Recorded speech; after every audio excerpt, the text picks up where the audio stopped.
On attaque, Gauthier? C'est parti. Bah, écoute, pour la présentation, on l'a fait.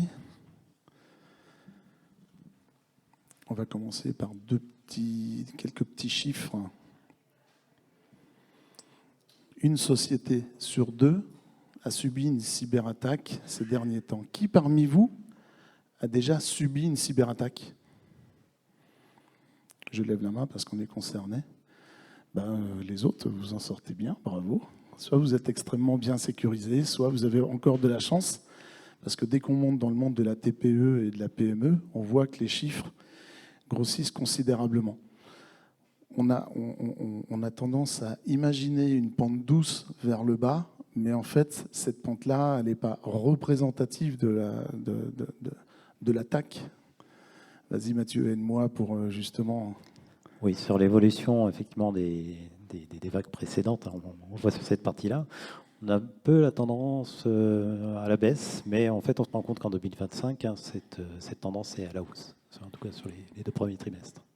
Ce qui était flagrant, c'est qu'il y a quelques années, les sociétés qui étaient attaquées, c'était des grosses structures. Ensuite, il y a eu une grosse vague et qui continue sur le secteur public. Vous savez qu'en France, il y a eu beaucoup de diminution de budget sur ce secteur-là. Et donc beaucoup de fragilisation parce que les investissements n'ont pas pu être forcément menés sur les environnements cyber. Donc vous avez vu, il y a ne serait-ce que 6 mois, 1 an, il y avait énormément de CH, CHU, qui étaient attaqués, énormément de collectivités également locales comme nationales. Moi j'aime bien le slide d'après, si tu veux bien, Magic. Regardez comme on est le bon élève. Donc ça, c'est ce qui représente à peu près notre planète, qu'on soit platiste ou pas, hein, c'est comme ça à peu près qu'on la représente. Vous voyez le petit point rouge?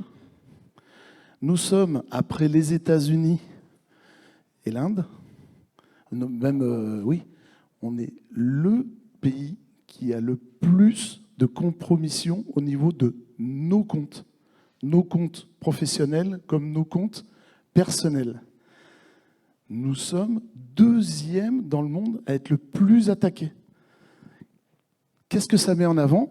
Ça met en avant, en fait, qu'on a un pays intéressant pour la revente de ces logins sur le dark web et autres. Et ça montre aussi qu'on est quand même en retard sur la protection au niveau de nos environnements. On a mis quelques grosses structures parce que c'est celles sur lesquelles il y a eu forcément beaucoup de communication. Moi, je suis très LinkedIn, donc il ne se passe pas une semaine sans qu'il y ait un ou 2 gros logos qui soient cités. Mais nous, notre ADN, c'est la PME, notre ADN, c'est la TPME. Et il ne se passe pas aussi une semaine, enfin toi, Mathieu et tes équipes, où nous avons un cas client qui vient de subir une super attaque et qu'on est obligé d'accompagner dans les investigations et surtout dans le retour à la production, quoi. Mais c'est vraiment catastrophique et dramatique, hein. Évidemment, vous en avez conscience. Vous avez vu qu'il y a eu des millions et des millions de compromissions. Alors nous, chez Proxity Maxido, on a imaginé quand même quelques solutions qu'on a maintenant éprouvées depuis quelques années pour vous accompagner. Fab. Bonjour à tous, donc c'est là où je prends la parole. Donc je reviens un petit peu sur les propos de Christophe. On accompagne en effet l'ensemble de nos clients qui ont été cyberattaqués. On accompagne des clients qui n'ont pas été aussi cyberattaqués. Et on a des alertes au quotidien. Tout à l'heure, vous avez levé la main. J'ai noté 8 personnes qui ont levé la main, qui ont subi une cyberattaque. Est-ce que vous pouvez relever la main, s'il vous plaît? Voilà. Est-ce que sur... on va y venir. Est-ce que, donc sur ces 6 personnes, est-ce qu'il y a eu chez vous un audit réalisé de type pentest pour identifier vos vulnérabilités? Est-ce que l'un de vous a eu ce type d'audit avant la cyberattaque? Non. La plupart du temps, non. Les données, protection des données. Est-ce que vos données ont été classifiées? Qu'est-ce que la classification des données? Déjà, qu'est-ce que le pentest? Le pentest permet d'identifier votre vulnérabilité. Bien sûr qu'on sera tous, un jour ou l'autre, touchés par une cyberattaque, malveillante ou pas. parce que malheureusement, ça peut être un mail que l'on reçoit, on clique dessus, il nous a été renvoyé, on n'était pas ciblé, on a fait une erreur, on a communiqué nos identifiants, et ainsi de suite. La meilleure protection, ou en tout cas l'une des premières protections, reste d'identifier votre vulnérabilité, reste d'identifier la maturité de votre infrastructure par rapport aux cyberattaques, ou en tout cas par rapport à votre sécurité. Donc la première ligne de défense, c'est l'audit et le diagnostic de sécurité. On évalue votre niveau de sécurité. La deuxième ligne de défense, c'est la classification de vos données. Une fois que le cyberattaquant ou l'outil malveillant est entré sur votre système, il faut s'assurer qu'il ne va pas faire beaucoup de dégâts. Et la meilleure des protections, c'est de classifier vos données, les compartimenter et avoir une matrice de droit par service, par entité, par personne, s'il le faut. Et le troisième point, je vais laisser Mathieu en parler, c'est la protection qui s'appelle EDR avec un SOC et qu'on appelle un MDR. Donc c'est, pour ceux qui connaissent ce terme, alors plutôt pour ceux qui ne connaissent pas ce terme, vous avez tous connu l'antivirus, qui s'appuyait sur une base de données fonctionnelle, on mettait à jour la base de données, et puis le poste bipait lorsque la base de données était identifiée, ou en tout cas que le fichier correspondait à un fichier de la base de données. L'EDR fonctionne sur une intelligence artificielle en fonction du comportemental.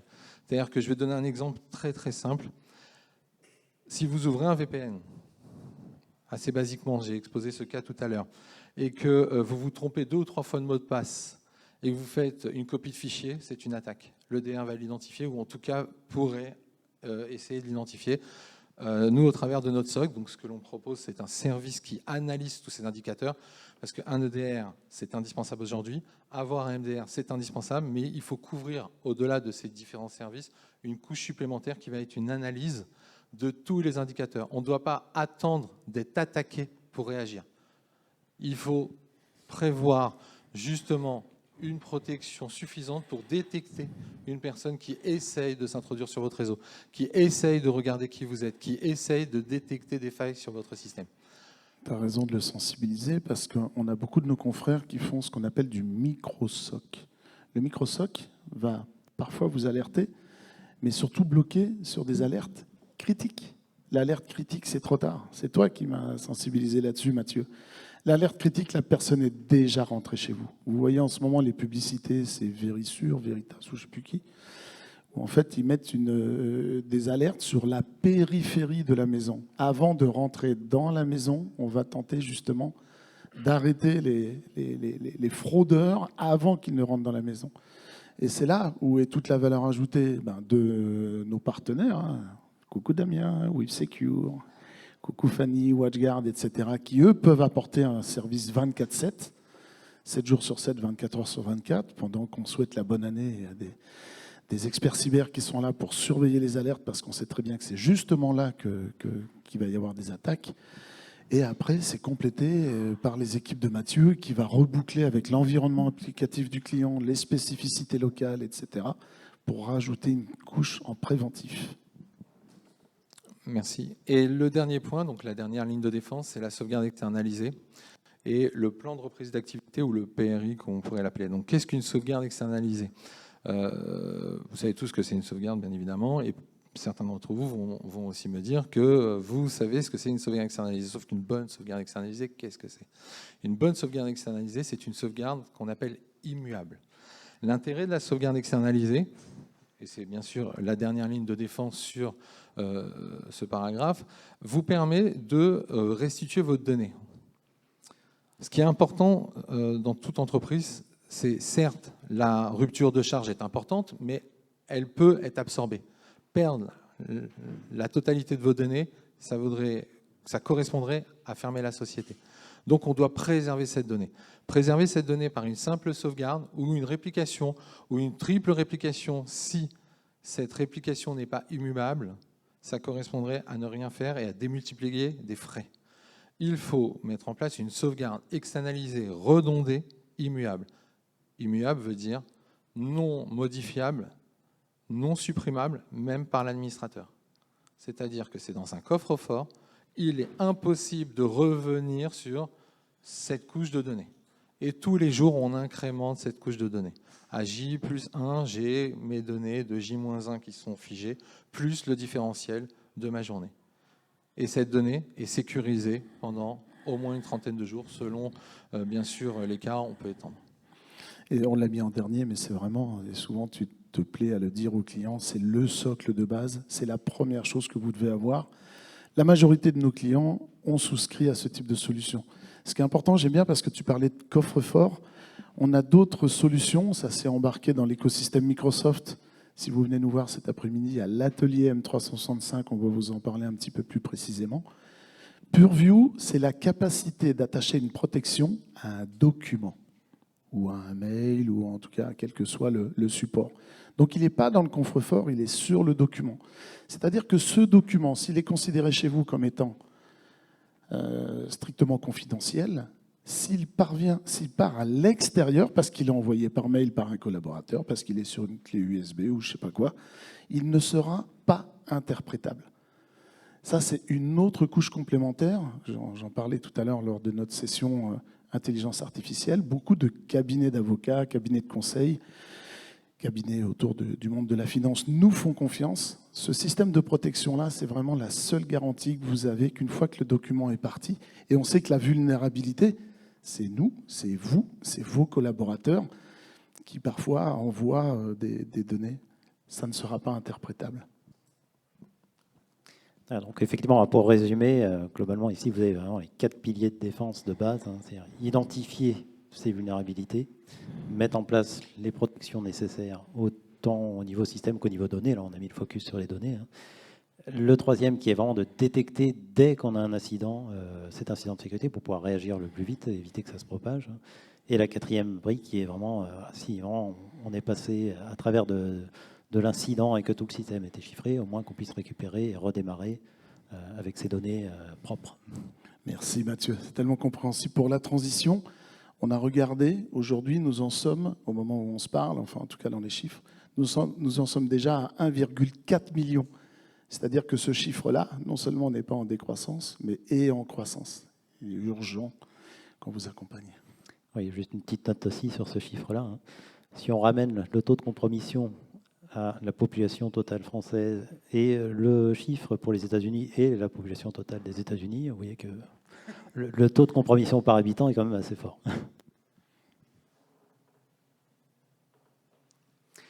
Donc ensuite, cette petite slide pour vous présenter donc, les différents types d'attaques, on va dire les attaques majoritaires sur 2024. Alors ce sont des chiffres qui sont fournis par le CESIN, le Club des experts de la sécurité de l'information et du numérique.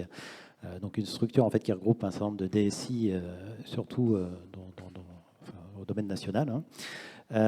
Donc des chiffres assez, assez valables pour la France en tout cas, mais qui sont assez représentatifs aussi d'un point de vue mondial.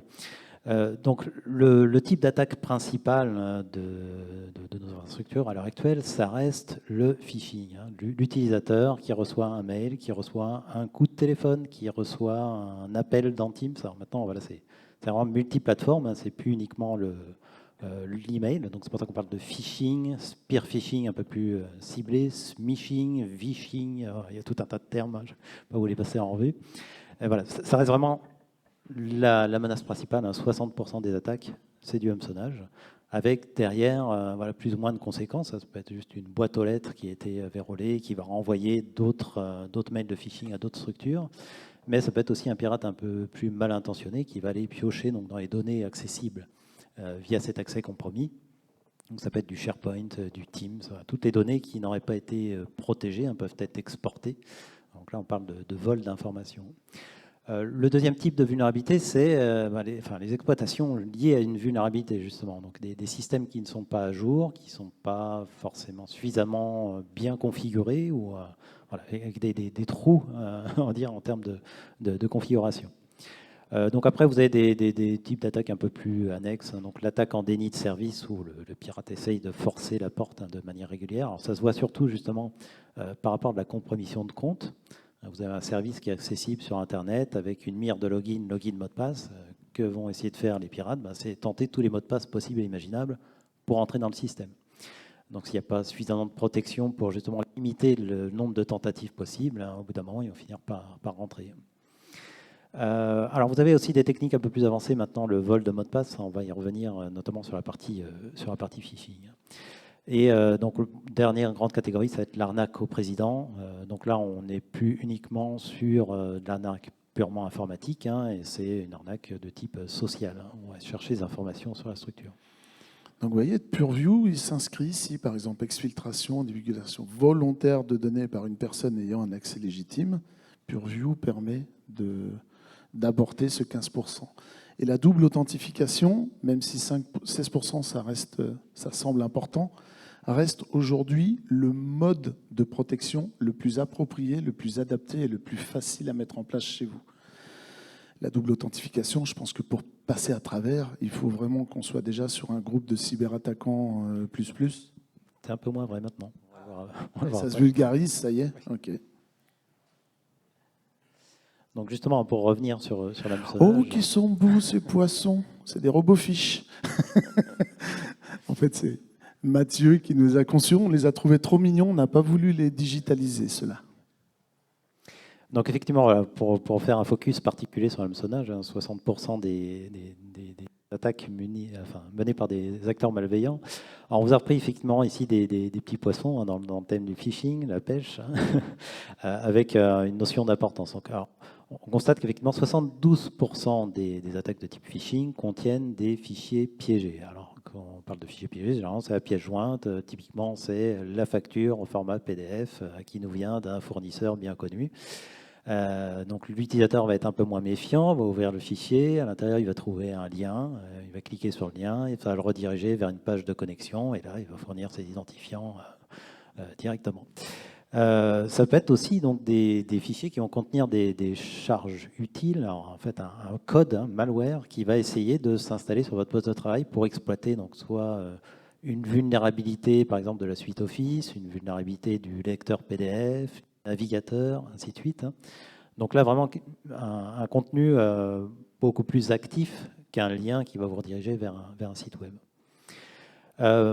51% des phishing sont actuellement générés par l'IA. Donc là, effectivement, on a une montée en puissance de ces outils, alors à la fois dans nos usages classiques, mais ce sont des outils qui servent également aux acteurs malveillants, notamment pour produire du contenu qui est, on va dire, conforme à ce qu'on attendrait d'un correspondant. C'est-à-dire on n'a plus de problème de faute d'orthographe ou même de formulation dans le contenu du mail. Ces outils vont permettre de reformuler justement un message qui serait mal construit pour le rendre complètement légitime à nos yeux. 36% des phishing sont basés aussi sur du QR code. Alors ça, c'est une grosse tendance. Vous envoyez un message à vos collaborateurs en disant voilà, le nouvel outil de gestion de paye, en tout cas gestion des absences, est disponible. Flashez le QR code à partir de votre téléphone, vous aurez accès directement. Le problème, c'est que quand on est sur téléphone, on est un peu moins vigilant que lorsqu'on est sur un PC. Les informations sont un peu plus réduites d'un point de vue affichage, donc on va potentiellement faire un peu moins attention à l'URL, moins attention à l'adresse de l'expéditeur, et donc potentiellement, voilà, on peut se faire avoir assez facilement. 15 à 20% des attaques maintenant embarquent ce qu'on appelle du vol de MFA. Ça, c'est une notion qui est quand même très importante, qui monte en flèche, hein, le petit indicateur. Grosso modo, on vous envoie un phishing classique. On va vous demander votre login, mot de passe, hein, sur une page qui ressemble à peu près à un outil Microsoft. Hein. Vous avez même la petite enveloppe Outlook qui clignote. Vous voyez bien que l'outil essaye de se connecter. À un moment donné, il vous demande un mot de passe. Donc, si vous ne faites pas attention à l'URL, vous ne voyez pas que vous êtes sur un site malveillant. Donc, vous saisissez votre login, vous saisissez votre mot de passe. Et comme tout outil maintenant normalement configuré, il va vous demander un code multifacteur. Vous saisissez ce code multifacteur, mais vous êtes sur un site malveillant. Donc ce que va faire l'acteur malveillant, c'est qu'il va réutiliser ces trois informations instantanément pour se connecter sur la vraie plateforme, la plateforme Microsoft. Donc à partir du moment où vous avez fourni vos identifiants plus le multifacteur, l'acteur malveillant a un accès à votre système. Et là, le MFA n'a plus aucune utilité, on va dire, si l'utilisateur n'est pas suffisamment sensibilisé.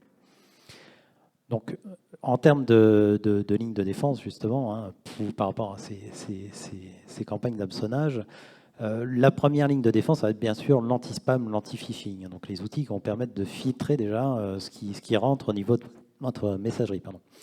Il y a un certain nombre d'acteurs dans le marché. Donc si vous êtes familier de la plateforme Office 365, vous avez déjà un anti-spam, anti-phishing fourni par Microsoft. Vous avez d'autres outils un peu plus complets, pour citer le plus connu, Mail in Black, qui permet de rajouter par exemple ce qu'on appelle du grey listing. C'est-à-dire que la première fois qu'un correspondant vous envoie un email, on lui demande en retour de valider un mot-clé. Ça évite justement toutes les attaques de type automatisé que peuvent mener des acteurs malveillants. Ça limite déjà quand même fortement le nombre d'éléments qui vont arriver dans les boîtes mail. Le deuxième pilier, c'est bien sûr la sensibilisation utilisateur. Le risque principal pour le système d'information, malheureusement, ça reste l'utilisateur.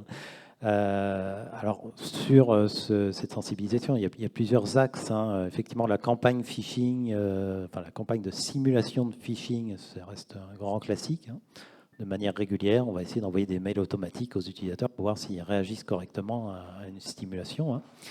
Le deuxième axe, c'est la formation. On ne va pas rester effectivement dans l'actif attaque. On va essayer de faire du proactif, c'est-à-dire former les utilisateurs à reconnaître des mails de phishing. Donc toujours dans cet ordre d'idée, on a un certain nombre d'acteurs qui proposent actuellement des plateformes de formation en ligne, dont Mail in Black par exemple. La troisième ligne, on revient sur ces fameux outils EDR, SOC.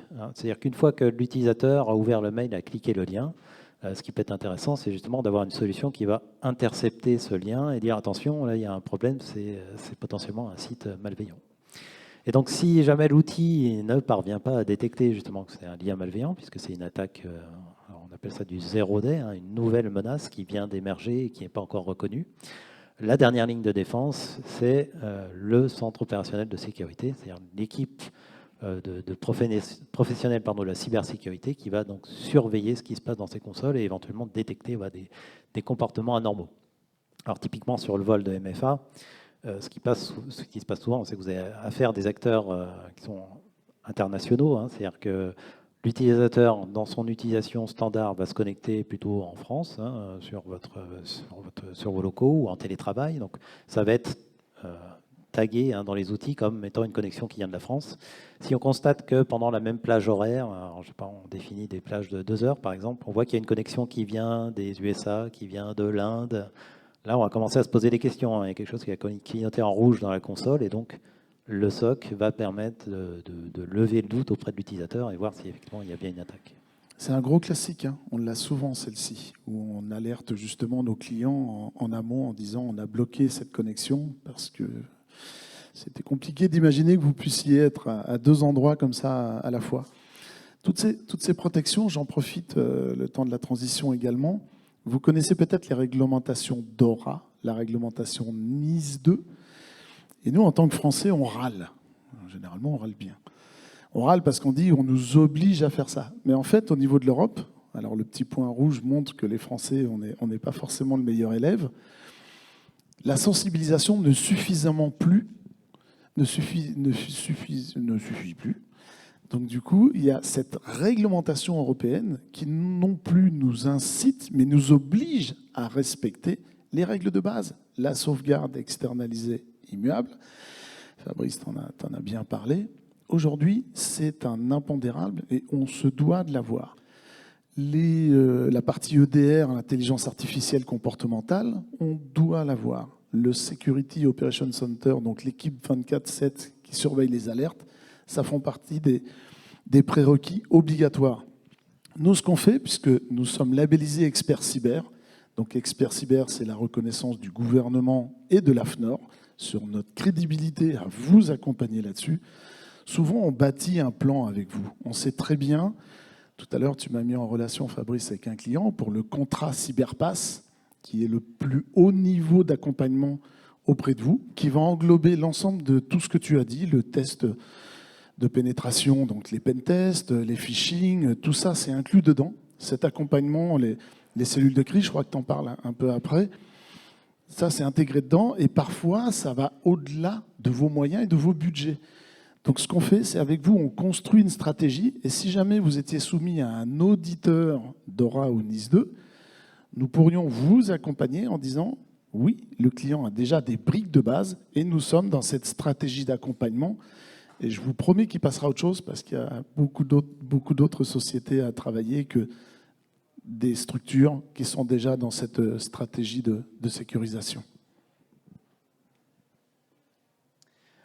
Donc ensuite, en termes de conséquences, donc on a vu la volumétrie d'attaque, hein, les types d'attaques. En termes de conséquences, donc quelles sont les conséquences sur les systèmes d'information? La conséquence principale à l'heure actuelle, ça reste le vol de données. Hein. Le pirate a réussi donc à rentrer sur votre système de messagerie. Il a consulté vos mails. Il va monter une attaque pour essayer d'arnaquer d'autres structures, mais en parallèle, potentiellement, donc il peut faire sortir des données de votre système d'information. Donc on en parlait tout à l'heure, hein, le système Purview de Microsoft, par exemple, permet donc justement de classifier les données. Donc les données qui sont considérées comme étant confidentielles, à partir du moment où le pirate va les sortir du système, il ne pourra pas les exploiter. On va me dire, après, à partir du moment où il a accès à un compte utilisateur, ces données sont lisibles dans le portail. Donc lui, il va pouvoir monter des attaques ou en tout cas faire des copier-coller d'écran éventuellement.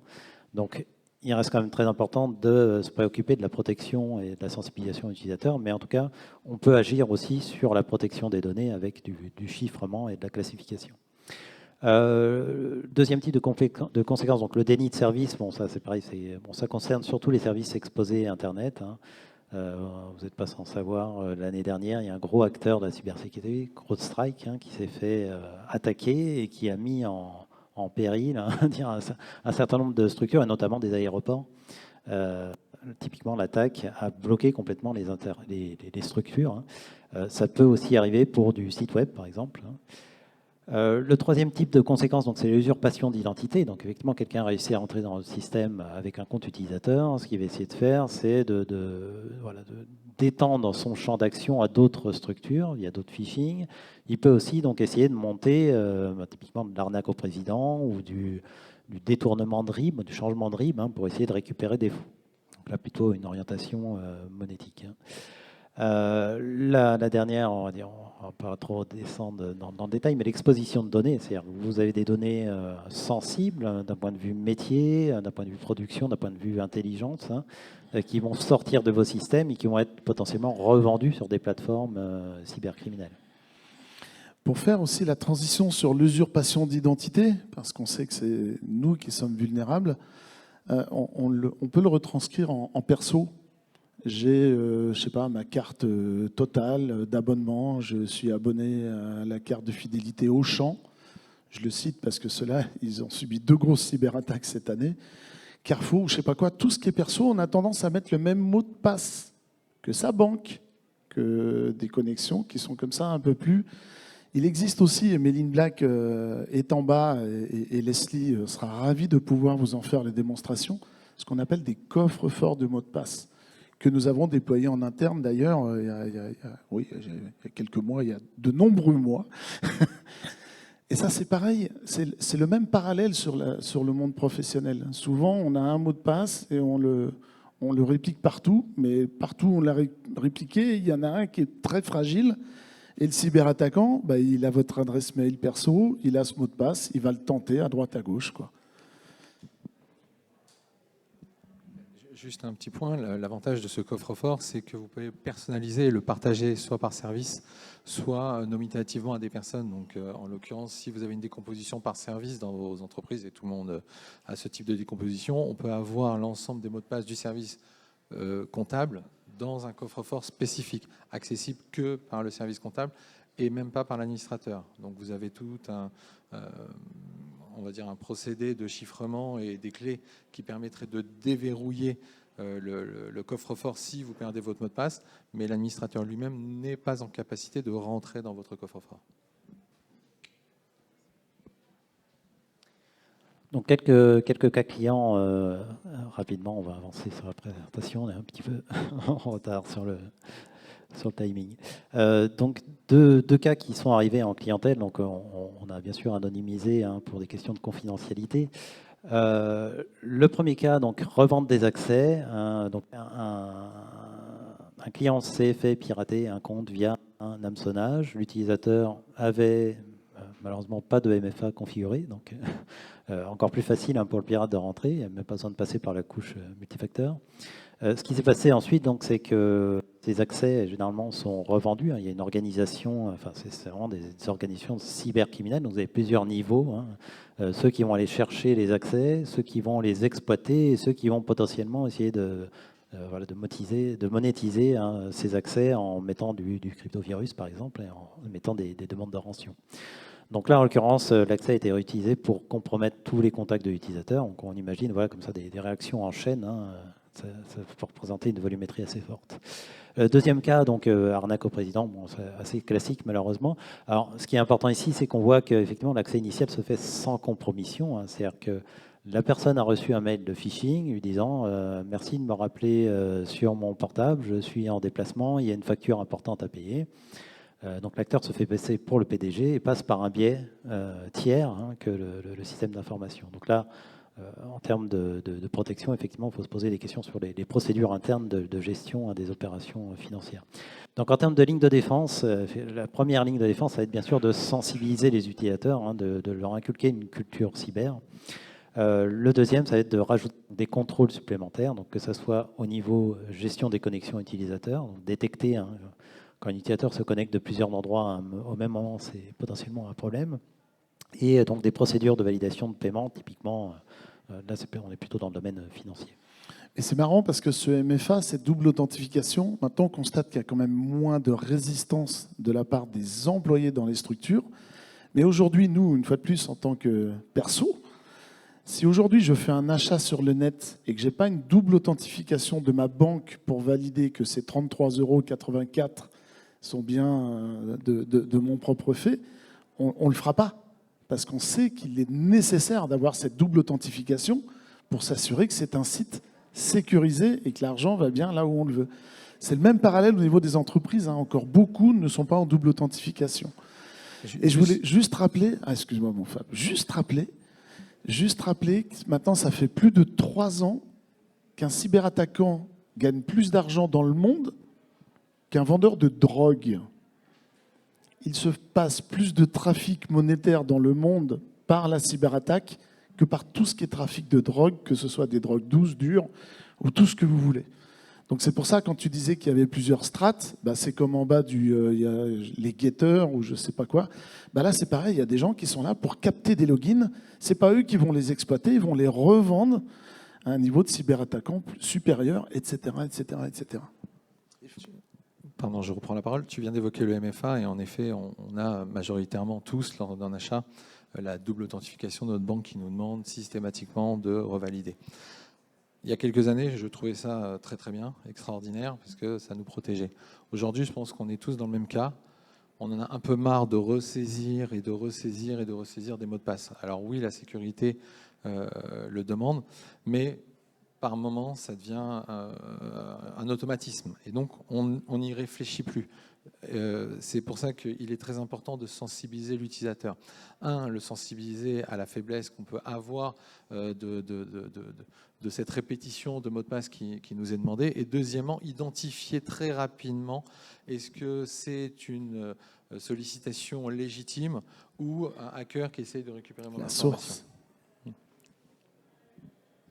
Et on a très rapidement passé, en effet, l'arnaque au président, mais les nouvelles attaques sont des attaques au RIB.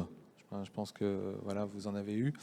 Une des premières protections à l'attaque au RIB, c'est de mettre en place, revoir les procédures internes. Donc là, au-delà de la sensibilisation, au-delà de l'outil, il faut revoir des procédures internes comme, par exemple, demander, et je vous donne une des procédures, demander systématiquement à avoir le correspondant au téléphone, mais pas le correspondant qui est marqué sur la nouvelle facture avec le nouveau RIB. Le correspondant historique sur l'ancienne facture. Il faut savoir que là, l'Union européenne a voté et les banques sont en train de mettre en place un système, donc c'est de cette semaine, pour justement se protéger face à ces attaques horribles, où l'IBAN va être identifié en correspondance avec le nom. Et si l'IBAN ne correspond pas avec le nom du destinataire du compte, dans ce cas-là, le virement ne se fera pas, ou en tout cas, le destinataire ne sera pas en capacité de récupérer l'information. Un client qui nous fait confiance depuis très longtemps a subi une attaque au président comme ça. Et en fait, ils ne pensaient pas qu'il était vulnérable. Ils disaient, nous, on est une association, quoi. Et c'est lors de virement d'un don, donc on parle de 80 000 euros. À l'échelle de l'association, c'est une somme qui est considérable, qui a été détournée juste par un appel en disant, c'est le nouveau RIB, appliquez ce nouveau RIB et faites le virement tout de suite. J'appelle de la part de telle personne, faites-le. La personne, un peu sous panique, a cliqué sur le bouton. Oui, on a d'autres cas. Alors, on travaille avec aussi des notaires. Et bon, vous avez tous peut-être déjà eu l'occasion d'être dans un cabinet de notaire. Et le notaire, lui, lors de la transaction, ne vous demande pas votre RIB. Le RIB est déjà enregistré dans le système. Et ce qu'il fait, c'est qu'à la fin de la transaction, il transfère les fonds. L'attaque malveillante a été de modifier les RIB directement dans le système. Donc c'est là où, au-delà de cette sensibilisation, au-delà de la procédure que vous pouvez mettre en place pour vérifier, il est indispensable de s'assurer qu'aucune personne n'est rentrée sur votre système. Donc là, l'attaque en elle-même des hackers était de modifier les RIB lors de la transaction.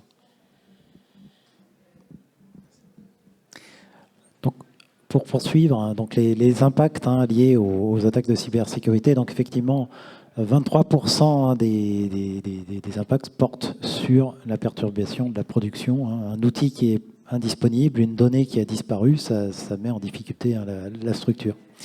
Bon, il y a aussi des impacts sur la partie image qu'on renvoie à l'extérieur. Chaque fois qu'une société se fait pirater et que l'information est communiquée au grand public, ça fait toujours un peu mal. Donc, cette donnée va nous permettre en fait de mettre en avant surtout comment réagir face à une menace qui a été exécutée sur le système d'information. Donc, ici, deux cas particuliers. Alors, il ne suffit pas de mettre en place en fait des outils de protection, de sensibiliser les utilisateurs. Il faut toujours prévoir effectivement une roue de secours, une sauvegarde externalisée par exemple. Donc, dans un cas, on a eu un client qui a eu un chiffrement de données par un cryptovirus. Les systèmes de sécurité n'ont pas permis de le bloquer, malheureusement. Chiffrement total des données locales, chiffrement de la sauvegarde locale, donc blocage complètement de la production, chômage technique. Donc, c'est ça le cas le pire, on va dire. Récent. Et donc, l'impact derrière, effectivement, assez fort si vous n'avez pas prévu en fait le après. Donc, la sauvegarde externalisée, c'est bien. Mais si vous avez beaucoup de données, ça prend du temps à restaurer. Donc, du temps, c'est du chômage technique, c'est de la perte de production, perte de chiffre d'affaires. Ensuite, vous avez aussi, sur ce cas-là, le délai de remise en route, justement, de toute l'infrastructure, réinstallation des postes, réinstallation des serveurs, etc. Donc là, la ligne de défense sur ce scénario-là, c'est de prévoir ce qu'on appelle un PRA, un plan de reprise d'activité. Pardon. Donc, au-delà de la sauvegarde qu'on a externalisée, on a une infrastructure qui est prête à redémarrer quelque part dans le cloud pour permettre vraiment de redémarrer le plus rapidement possible. Le client devait témoigner, il s'est excusé, il a appelé ce matin. Enfin, Fabrice a mobilisé une grande partie de ses équipes, 120 postes sur lesquels il fallait physiquement passer pour retrouver cette production, quoi. Donc là, la réponse pour l'installation des postes, c'est effectivement de mettre en place des outils d'installation automatisés. L'utilisateur peut se débrouiller, il suffit qu'il redémarre le poste, qu'il saisisse son identifiant et le poste va se réinstaller tout seul. Deuxième cas de figure, c'est sur la partie documentation, donc plutôt réglementaire. Donc vous avez un client qui vous demande un rapport d'audit, en tout cas de répondre à une grille d'évaluation. Vous n'avez pas les documents qui sont prêts, donc ça va vous nécessiter du temps de préparation, du temps de réponse. Et c'est pareil, voilà, ça peut être en péril, on va dire, une partie de l'activité, parce que ça va vous ralentir dans votre quotidien. Vous êtes obligé d'investir éventuellement dans une structure qui va vous accompagner sur la rédaction de ces documentations. Donc là, c'est pareil, autant se préparer le plus tôt possible, préparer toutes les documentations nécessaires, préparer des grilles de réponse et d'épreuves. On va avancer, je crois qu'on arrive au terme de cette présentation. L'offre, en fait, comme je disais tout à l'heure, vous nous connaissez parfois... Julien, par exemple, et Cédric, vous nous connaissez parfois sur des accompagnements autour de contrats d'infogérance. Nous avons la responsabilité du maintien en conditions opérationnelles de votre informatique avec le service de proximité. Là, c'est un engagement qu'on prend à vos côtés avec une multicasquette, puisque parfois on prendra le rôle chez vous d'un responsable de sécurisation de ce SI. On va se comporter comme un auditeur, c'est-à-dire anticiper, comme tu le disais tout à l'heure, anticiper justement ce qu'on attend de vous dans la réglementation. Le Service Operation, le Security Operation Center, pardon, on en a parlé et mentionné tout à l'heure, ça c'est vraiment l'accompagnement des équipes de Mathieu pour vérifier en amont toutes les alertes qui sont générées sur votre ICI et la sensibilisation, je pense que tu as bien fait l'accent dessus. Donc ça existe sur un contrat global, et hop. Et évidemment, comme je disais tout à l'heure, voilà, donc ça c'est le contrat global. On a voulu vraiment être créatif, on a fait du bronze, du silver, du gold. Je pense qu'on est les seuls sur le marché à avoir eu cette idée. Ça c'est pour nous simplifier le boulot, nous commerciaux. Le principe, c'est comme dans le monde automobile, hein. Parfois on va répondre à vos attentes parce que c'est le silver qui correspond le mieux. Vous souhaitez rajouter une option, tout est parfaitement flexible et adaptable par rapport à vos besoins. Ça, c'est notre carte d'identité. Que vous ayez le sentiment que ce soit du personnalisé spécifique, alors que pour nous, c'est industrialisé et complètement automatisé. Les petits pastilles à droite, c'est justement toutes les rubriques qui sont concernées par les réglementations européennes que nous avons mentionnées, DORA pour le monde de la finance et NIS pour des structures. Alors, NIS 2, c'est important parce que ça concerne les clients qui sont dans le monde de l'énergie, du transport, des domaines critiques, la santé. Mais si vous êtes une structure qui n'est pas concernée par NIS 2, mais vous avez des clients qui le sont, vous êtes à ce moment-là, par parrainage, par porosité, comme on veut, vous êtes concerné, vous devez respecter cette réglementation parce que certains de vos clients le sont. Rapidement, le slide suivant. Voilà, donc là, on est vraiment dans une décomposition du contrat CyberPass avec la capacité de faire des solutions au fur et à mesure de ces avancées. Je sais, ça y est, c'est terminé. On était bien, là. Alors, c'est ça, on a tous nos partenaires qui sont là. Hein. Je parlais de WithSecure, WatchGuard, on a parlé de Mail in Black. Microsoft, on a une session tout à l'heure, en début d'après-midi. Restez avec nous sur les usages et la sécurisation dans l'environnement Microsoft.